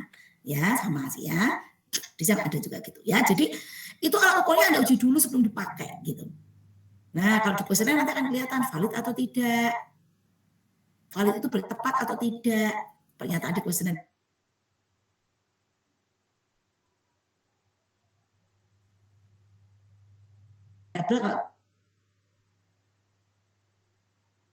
Alat yang Anda pakai untuk menanyai itu bisa menghasilkan sesuatu yang sama. Jadi gini ceritanya. Ketika Anda tanya seseorang, ya kan? Contoh ya. Anda misalkan tanya, masa penggunaan narkoba? Tidak. Terus Anda tanya, masa penggunaan narkoba? Berarti kurang tepat, ya kan? Karena dia jawabnya beda-beda nih. Nah, kalau itu saya tidak pakai kuesioner, saya cuma pakai apa? Human instrument itu saya sendiri sebagai alat untuk ukur gitu kan. Berarti cara saya salah kan? Nah gitu kan, karena apa hasilnya tidak jelas. Terus masnya itu narkoba apa bukan kan? Misalkan contoh gitu. Ini saya berikan contoh ekstrim bukan untuk ajarin Anda ya. Bukan, maksudnya supaya Anda ingat aja sih. Jadi kadang-kadang alat ukur yang kita pakai tidak reliable. Nah, sebenarnya alat reliable itu adalah ketika Anda menanya seseorang hari ini dan besok itu jawabannya sama. Itu reliable. Cuma yang namanya reliability itu sebenarnya kan berulang-ulang alat kita pakai untuk naik B yang sama hasilnya sama. Cuma sekarang itu pakai statistik bisa. Jadi apakah alat itu reliable atau tidak pakai statistik, ukuran statistik. Jadi tidak perlu Anda mengulang-ulang buat pilot test itu tidak perlu seperti itu. Boleh bisa ya. Oke, mana tadi? Ya. Nah, bisa Mbak tadi validitas ya. Validitas reliabilitas juga bisa datanya, bukan alatnya itu nanti kita lihat. Kesimpulan itu dibatasi hanya pada apa yang dibenarkan oleh data penelitian.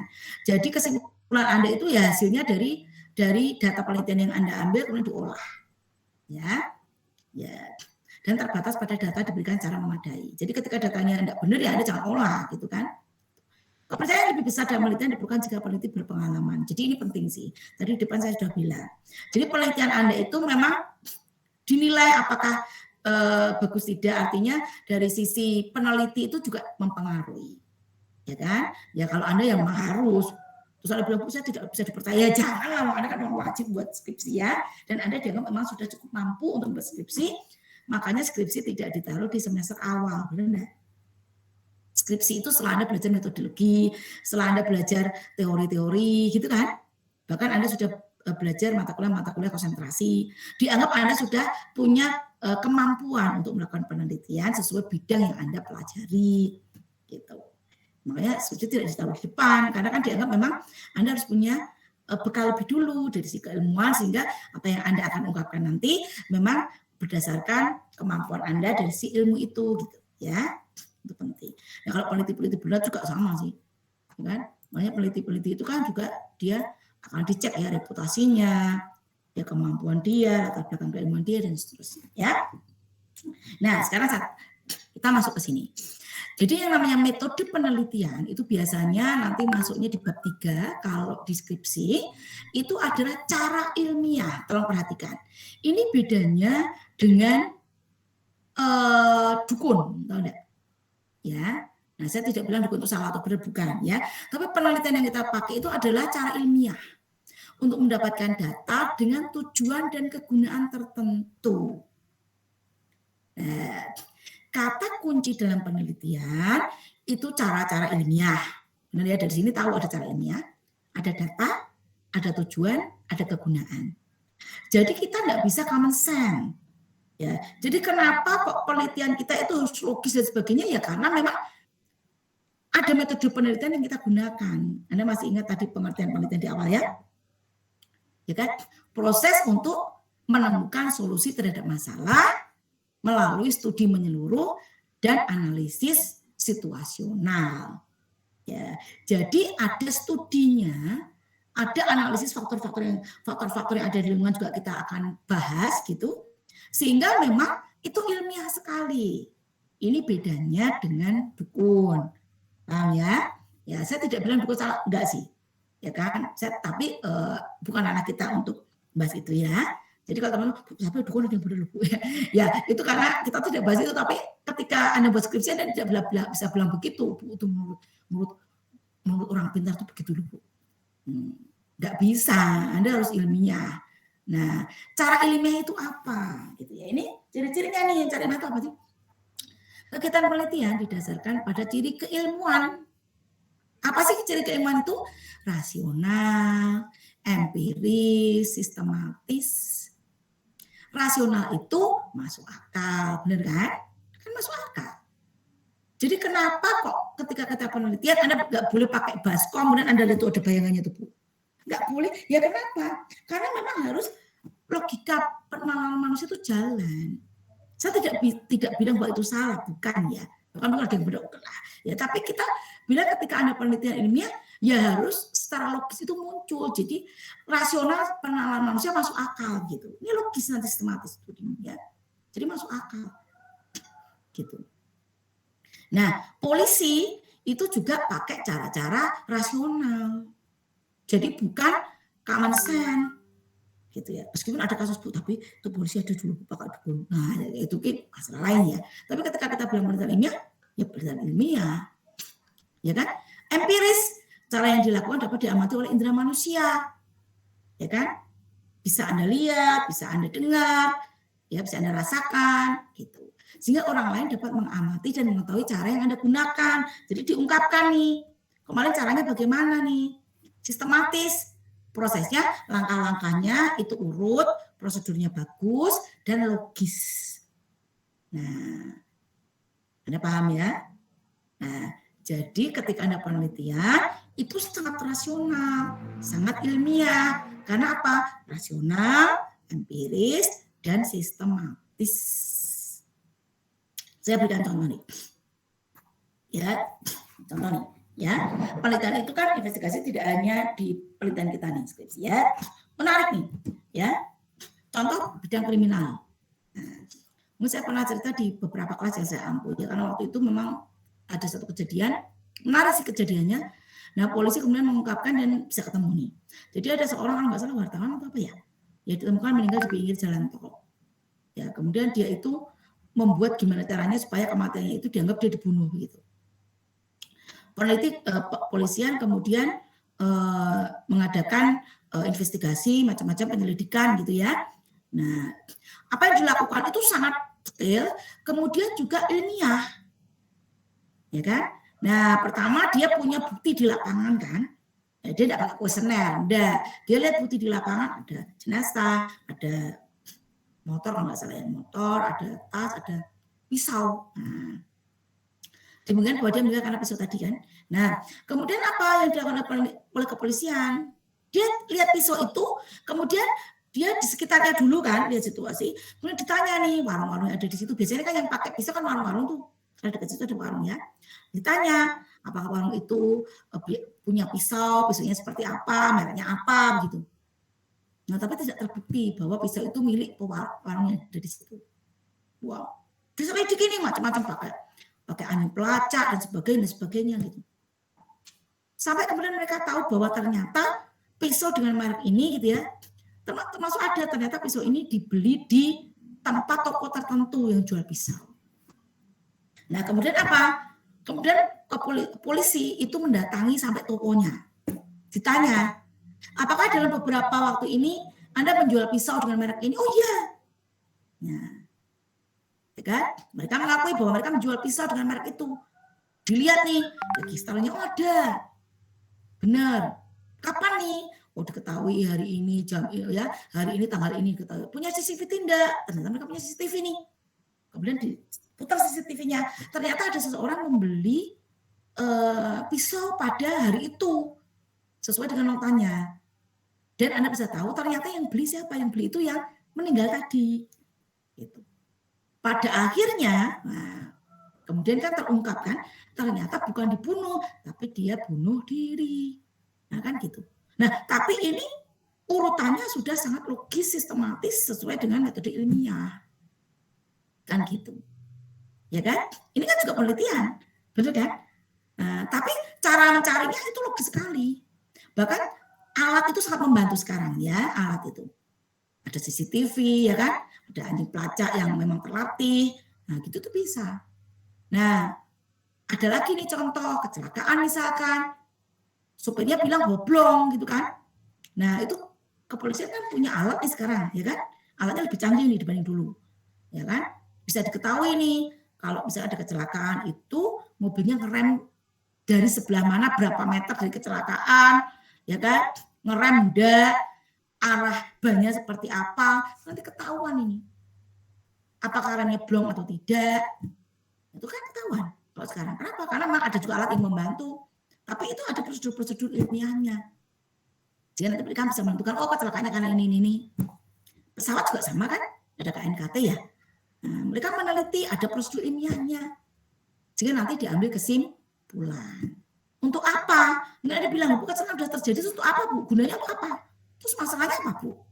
Dipecahkan untuk apa? Dipecahkan untuk macam-macam ya. Mungkin untuk keperluan pengadilan, untuk klaim asuransi, terus untuk apa lagi? Untuk kebijakan pemerintah, apakah jalan ini memang layak diperbaiki atau tidak? Apakah kemiringan jalan mempengaruhi kecelakaan? Apakah perlu jalan ini agak dilandaikan, tidak terlalu tajam turunnya? Kan gitu. Benar kan? Ya kan seperti itu. Itu untuk yang bidang-bidang yang mungkin di luar kita. Tapi hampir sama sebenarnya, mereka pakai metode ilmiah. Ya. Jadi ini penting. Oke, lanjut lagi. Oke, Anda jangan khawatir ya. Waduh, Bu Puji nanti 2,5 jam enggak ya? Ya, nanti lainnya Anda bisa belajar sendiri atau nanti kita lanjutkan di minggu depan ya. Kali ini nanti setiap bagian nanti kita akan pelajari dengan topik yang khusus ya. Nah, ini sistematis logis itu sudah tadi tahu ya.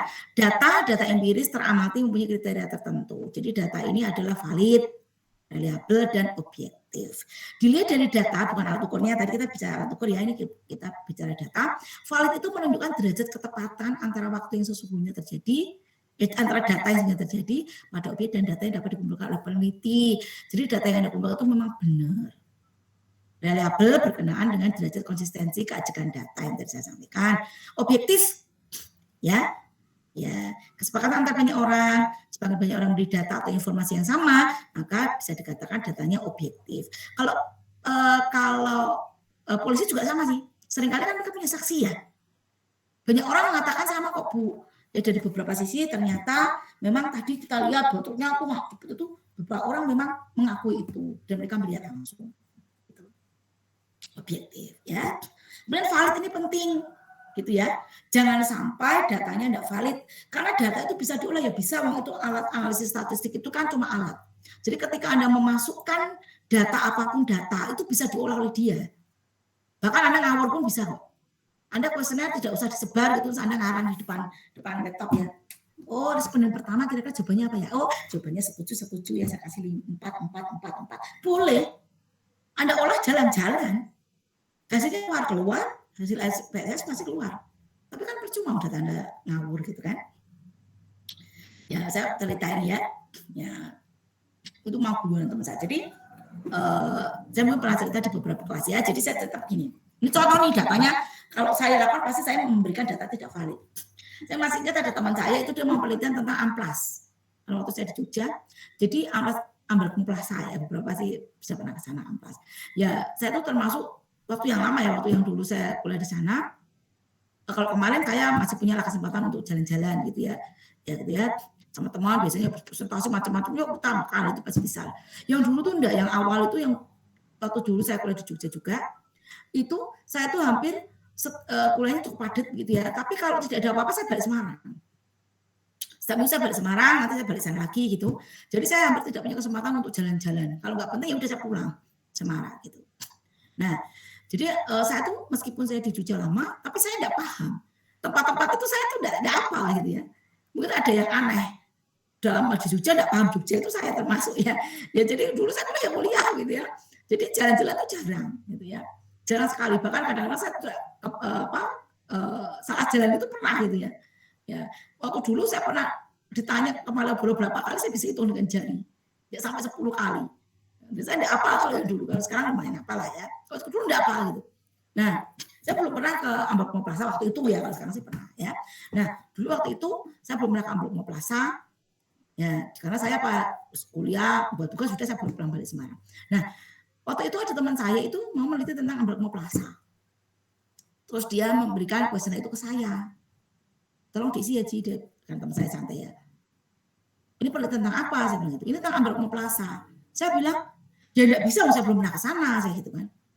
Dia agak maksa nih, lah enggak apa-apa lah, Miss.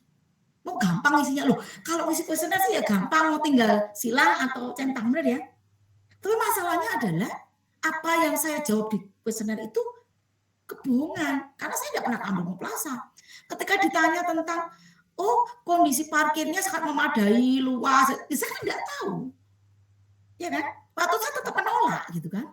Karena saya bukan responden dia sebenarnya. Kan responden dia kan pasti orang yang sudah pernah ke sana ya kan. Tahu kondisi situasi kan ditanya dia bisa jawab. Nah, saya masih ingat waktu itu. Ya kalau dia tanya, udah diisi. Saya bilang saya enggak mau. Loh kenapa enggak mau? Kan gampang isinya. Loh kalau cara ngisinya gampang, centang atau silang. Bukan Google Form, pakainya kertas biasa. Tapi saya bilang saya enggak mau. Loh kenapa? Saya belum pernah ke sana. Bagaimana saya bisa jawab pertanyaannya? Saya gitu. Saya tetap enggak mau. Ya kan? Nah ini adalah apa? Ketika saya ngisi, data saya enggak valid. Benar enggak? Ketika saya ngisi, saya cuma ngira-ngira dan berdasarkan kira-kira luas enggak? Yang saya tahu juga enggak itu kan. Parkirnya luas, memadai. Saya jawab apa coba? Saya enggak tahu kebenarannya seperti apa, saya belum pernah ke sana. Gitu kan? Ya. Jadi ini penting gitu. Ya, makanya kejujuran peneliti menjadi penting, termasuk responden itu. Ya kan? Ya bahkan ada nih. Ya, ini pernah tuh kan, karena saya juga udah puluhan tahun ya ngajar ya. Jadi juga nguji itu ya. Kadang ada yang dosen penguji itu ya kadang lucu juga. Ini yang isi siapa aja ya Mbak? Misalnya gitu ya. Mas, ini yang isi siapa saja nih? Kalau dulu tuh bahkan kita minta contohnya kuesioner yang sudah diisi. Terus kadang-kadang kita tanya, loh kok pulpennya sama semua ya? Ini yang isi satu orang atau ini orang gitu ya. Kadang diguyoni sama penguji. Kadang mahasiswa juga lama-lama juga ngakui ketika mereka bener-bener bohong itu kadang-kadang kan penguji kan akan ngejar terus ya. Bahkan suka ditanya nih, bener nggak ngambil data di lapangan? Berapa lama? Siapa yang Anda tanya gitu kan? Ini kok briefingnya sama semua ya? Kan gitu. Nah, ketika Anda jujur sebenarnya nggak ada masalah. Enggak kok, kita bener-bener penelitian begini. Tapi ada juga mahasiswa yang setelah kita papat terus itu akhirnya mengakui bahwa mereka bohong. Ya Bu, maaf Bu, jadi yang di situ satpam perumahan gitu. Jadi satu orang saja satpamnya, dia ngisi sambil santai-santai dia ngisi. Jadi bukan ke pemilik rumahnya dari situ, pemilik rumahnya dari situ ya gitu. Itu pernah tuh. Ya. Jadi begitu ya. Oke. Ya sebenarnya kalau ketika Anda datanya bohong itu ya percuma sih menurut saya. Untuk apa ada penelitian ya kan? Ya meskipun ini menjadi kewajiban Anda sih ya, tapi saya ingin Anda jujur. Oke. Jadi ini ya valid, reliable, oke. Nah, kemudian kita ambil contoh nih. Data yang reliable itu belum tentu valid juga. Data reliable itu berarti acak ya. Jawabannya acak, tapi tidak valid itu bisa. Misalnya orang yang berbohong tetapi konsisten. Bohong terus. Reliable ya, karena jawabannya kan konsisten. Sama terus, berarti kan konsisten reliable nih. Tapi tidak valid dia bohong. Bohong tapi bohongnya konsisten gitu loh. Nah, itu bisa, makanya disebut data reliable tapi tidak valid. Ada juga datanya objektif tapi tidak valid. Misalnya, 99% dari sekelompok orang menyatakan bahwa tindakan A adalah tindakan yang sistematis dan efisien. 1% tidak. Padahal yang benar itu justru 1% itu yang menyatakan bahwa tindakan A adalah tindakan yang tidak sistematis dan efisien. Nah, pernyataan kelompok tersebut objektif disepakati 99% tetapi tidak valid. Nah, paham? Bisa saja objektif tapi tidak valid. Objektif kan banyak orang bilang begitu, Bu. Tapi yang 1% mengatakan tidak, kita yakin tidak. Gitu. Nah itu berarti data objektif tapi tidak valid. Belum tentu valid ya. Nah ini Anda perlu cek juga. Ya kan? Oke ya. Nah untuk mendapatkan data yang valid, reliable, objektif, ya instrumen harus benar yang tadi saya sampaikan. Ya, makanya alat ukur harus benar. Pengumpulan data dilakukan dengan cara yang benar, sampelnya mewakili populasi yang tadi saya bilang, Jadi saya ambil contoh nih, teman saya maksa saya untuk ngisi, ya enggak bisa karena saya bukan responden dia, saya bukan mewakili populasi dia, gitu ya. Peneliti harus dapat menjadi human instrument, saya bilang. Jadi alatnya itu manusia, siapa? Misalkan ada wawancara, itu alatnya Anda loh. Ketika Anda tidak punya pengetahuan cukup atau Anda salah memberikan pertanyaan, itu berarti data yang Anda kumpulkan bisa saja tidak tepat. Yang baik adalah ketika hasil wawancara itu ditriangulasi. Tahu enggak triangulasi? Jadi ketika melakukan analisis ini yang penelitian yang serius loh ya. Jadi ketika Anda hasil dari wawancara, ada skrip nih. Nah, ketika menganalisis itu harusnya triangulasi. Triangulasi itu sebenarnya ada beberapa pihak yang mengkonfirmasi bahwa apa yang Anda simpulkan, apa yang Anda analisis dari hasil wawancara itu benar. Itu namanya triangulasi. Tapi ya kalau di tataran Anda enggak usah, enggak apa-apa. Ya, saya pernah penelitian karena ada wawancara, kemudian saya pakai triangulasi. Caranya bagaimana? Salah satunya karena waktu itu saya sekolah, berarti salah satu yang melakukan pengecekan adalah pembimbing saya. Anda bisa juga dengan pembimbing Anda ya. Pak, saya punya data penelitian data wawancara seperti ini. Bapaknya, oh ya, analisnya begini-begini gitu. Jadi bukan hanya berdasarkan saya, berdasarkan itu. Kemudian juga berdasarkan dari forum. Waktu itu saya kumpulkan teman-teman untuk menganalisis apa yang hasil wawancara saya. Nah, saya pakainya kualitatif waktu itu ya. Jadi data itu yang saya akan pakai untuk saya analisis. Bukan data pendahuluan, bukan.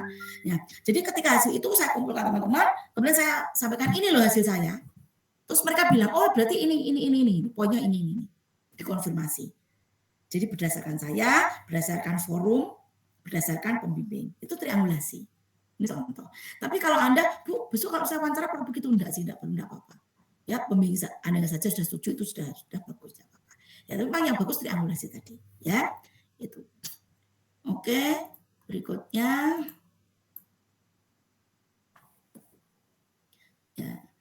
Ya, Anda bisa jadi instrumen yang tadi saya bilang. Jadi ketika wawancara itu Anda termasuk alat. Ya, alat untuk menggali data. Sehingga kepandaian Anda menggali data itu menjadi penting.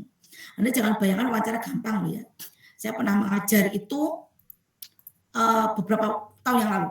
Saya minta salah satu, saya lupa ngajar metodologi atau ngajar studi kelayakan ya. Waktu itu saya minta mahasiswa untuk buat kelompok, kemudian mereka melakukan wawancara. Hasil wawancara ada rekamannya, kemudian mereka presentasi di kelas. Terus banyak yang sekarang saya tanya, kemarin wawancara berapa lama? Bu, cuma 10 menit, Bu. Kenapa? Kehabisan bahan, Bu. Nah, kadang-kadang wawancara itu juga butuh keterampilan ya. Apalagi ketika yang Anda wawancari orangnya pendiam, jawabnya pendek-pendek, Anda kehabisan pertanyaan. Protokol itu hanya untuk panduan. Tapi itu dikembangkan di lapangan ketika wawancara. Paham ya? Misalkan wawancara, ya, Ibu pakai minyak goreng di rumah? Ya. Waduh, nomor 2 ya. Minyak gorengnya apa saja, Bu? Ini. Terus tanya lagi, Anda, belinya di mana, Bu? Di warung ini. Terus ada keluhan enggak? Terus Anda bilang, oh sudah selesai. Apalagi Mas yang ditanyakan, sudah selesai Bu. Lah, kan Anda bisa kembangkan. Paham ya? Itu yang sering terjadi loh. Itu instrumennya ada Anda. Jadi alat untuk mengambil data itu Anda, human instrument. Penelitinya sebagai alat untuk mengambil data. Nah itu butuh alat yang bagus juga.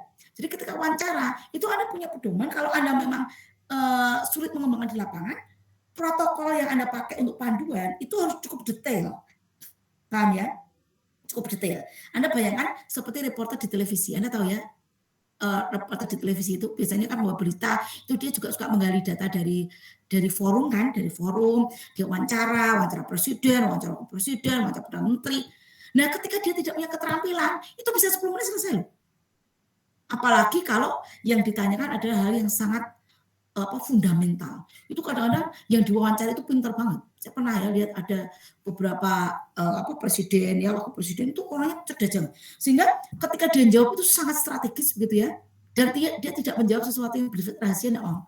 Dan beberapa pewawancara juga pintar. Karena dia tidak bisa gali juga. Bahkan ketika dia ya silakan, bahkan kadang-kadang pewawancara ada yang strategis jawabnya. Silakan Anda simpulkan sendiri. Jadi begini ya Pak, bukan jawaban saya loh. Lah gitu loh. Itu saya senang ya dengan pewawancara yang luar biasa, yang diwawancarai juga cerdas, pintar itu. Wah itu Anda harus pintar sekali gali. Kalau tidak, Anda tidak bisa dapat apa-apa.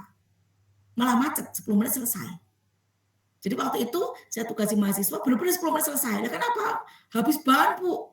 Sudah selesai kita tanyakan semua, respondennya pendek-pendek lagi jawabnya. Ya, kadang-kadang kita butuh keterampilan, ya. Ya. Nah, kalau keterampilannya ada bagus, kadang-kadang bisa lama tuh. Nah, tapi kosong basinya Anda harus skripnya panjang gitu ya. Nah, jadi ini adalah contoh. Ya, untuk wawancara memang Anda perlu latihan ya. Latihan sehingga besok ketika terjun lapangan, Anda mewawancari misalkan kepala bagian itu Anda berani. Ya, beberapa mahasiswa tidak mengalami kesulitan ya, dan saya yakin Anda akan mengalami kesulitan ketika Anda ambil data di lapangan. Oke. Ini ya data variabel, oke, valid, reliable ya. Dalam kombinasi dengan beberapa cara, ya ini biasa juga Anda pakai data kuantitatif dan kualitatif Anda kombinasikan. Oke, nanti kita berikan contoh.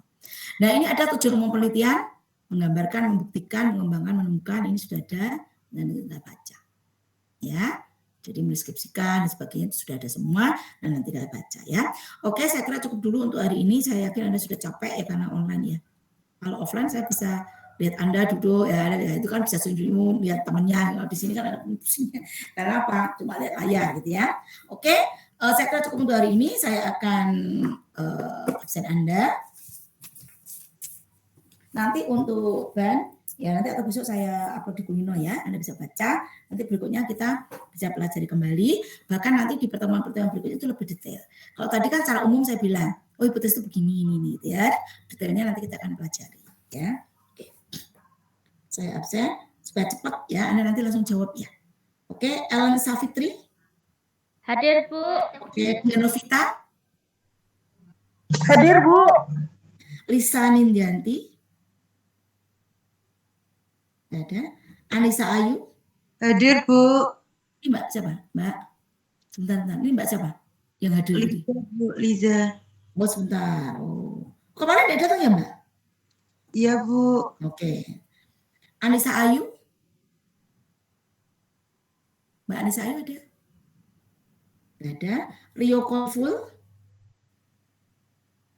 Halo. Rio Kolful ada? Halo. Hadir, Bu. Nah, Anda tadi kemana kalau dibilang nggak cepat ya. Oke, Rizky Melia. Hadir, Bu. Cynthia Rukma Dewi. Halo Mbak Cynthia. Cynthia Rukma Dewi ada?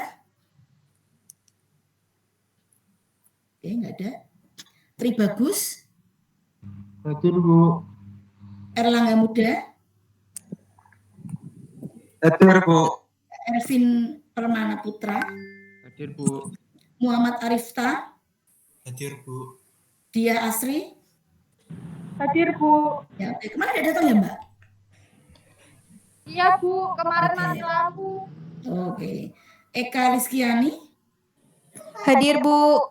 Yunita Dwi. Hadir, Bu. Vivi Andrea.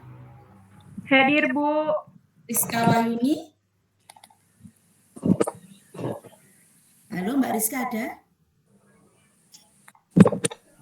Halo? Mbak Rizka ada? Hadir, Bu. Oh ada ya. Leoni Novita. Hadir, Bu. Bila Putri. Hadir, Bu. Julia Sisa. Hadir, Ibu. Dwi Haryani. Hadir, Bu. Oke.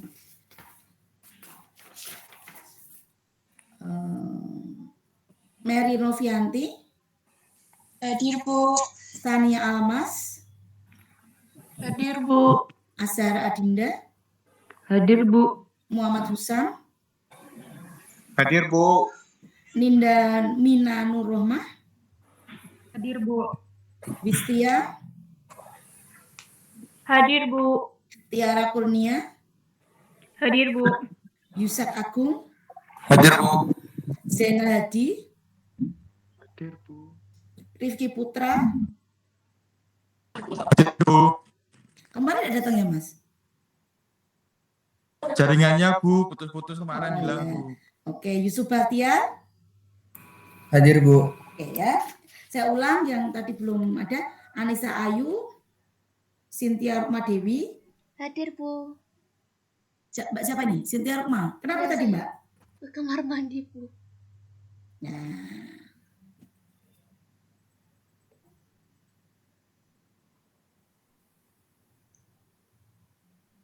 Oke. Semua ya. Oke, sebentar saya print screen dulu supaya saya juga punya bukti kehadiran Anda hari ini. Bentar ya. Ya. Ini kelas ini tidak begitu banyak, jadi bisa lebih cepat semoga ya. Saya tadi punya kelas cukup besar juga ya, ada 63 orang. Tapi bukan metodologi. Kalau metodologi biasanya memang kelasnya kecil-kecil ya.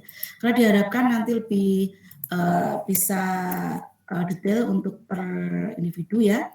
Diharapkan nanti Anda bisa membuat proposal